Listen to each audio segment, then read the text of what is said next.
What's up everyone, John Rettinger from Techno Buffalo here with an unboxing that I'm very excited about. This is sort of a yearly ritual now. We have the iPhone 4, the 32GB black version, ready to be unwrapped. So without further ado, let's go ahead and get started. And for those of you that may be wondering at home, here is the 3GS box next to it, just a little bit thinner here on the iPhone 4 side.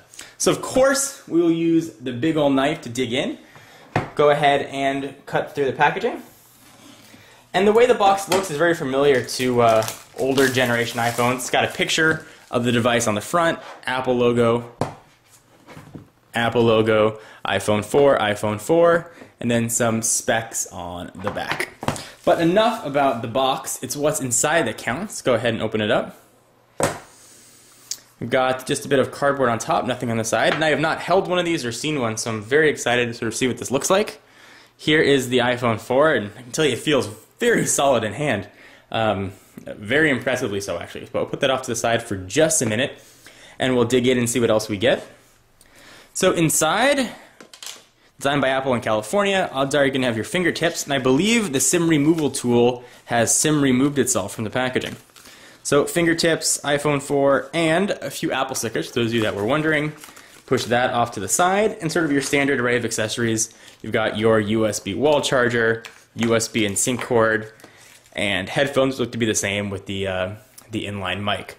But enough about that, let's take a look at the iPhone 4 itself, since that is the main attraction of the show here. Go ahead and pull off the plastic, which is sort of a one-time thing. That sort of satisfying whooshing noise. And the thing is very, very thin, and feels really nice in the hand. So let's sort of go through it real quickly, and I'll compare it to some other devices so we can gauge sort of its thickness and thinness. So you've got the same size screen. It's sort of been the standard iPhone thing for a while now. A home button, which feels a bit clickier. You're front-facing. I believe that's a VGA camera. There is your speaker and the microphone port, one on the bottom, one on top. On the left-hand side, you've got those new volume buttons, sort of are a little bit larger, a bit of a difference. And you've got your new profile switcher right at top. There is one of the antenna bands on the left-hand side, and you've got the other antenna band on the right. For those of you guys that might not know, Apple actually integrated the antenna into the stainless steel of the phone, which should help with reception. And speaking of the side of the phone, you've got your micro SIM card right there at the little hole for a paper clip to pop out the micro SIM card. Top, there is the hold and power button, 3.5mm headset jack, and that other little hole is that microphone we talked about. And there is one of the seams for those antennas.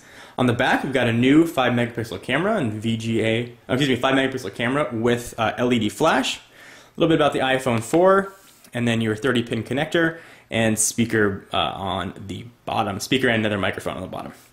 So that is the iPhone 4. Let's do a quick size comparison so you can see how thin or how thick this is versus some other devices you might be interested in. First and foremost, let's compare it to its outgoing cousin. Here is the iPhone 3GS, which now looks downright fat by comparison.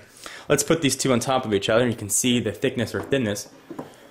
There definitely is a noticeable difference there. This is supposedly the iPhone 4, almost a quarter thinner than the outgoing 3GS. You can definitely see it and feel it. Right off the bat, it makes sort of the 3GS feel a bit plasticky and chubby in the hand.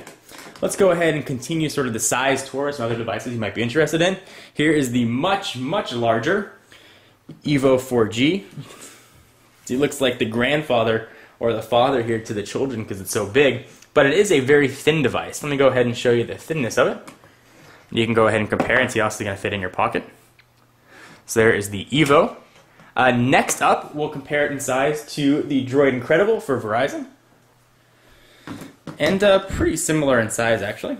There's that. Let's go to stack them. You can see the thickness. So the Droid Incredible is significantly thicker. And finally, the last phone that you guys may be considering is the Nexus 1. These are all sort of Android devices. Here is the Nexus 1. And a bit thicker.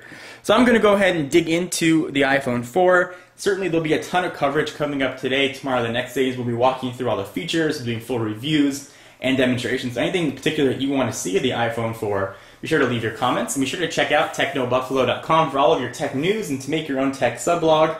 Even monetize it and make some bucks or talk to other users in our built-in social network. I am John Rettinger, and I will see you in the next video.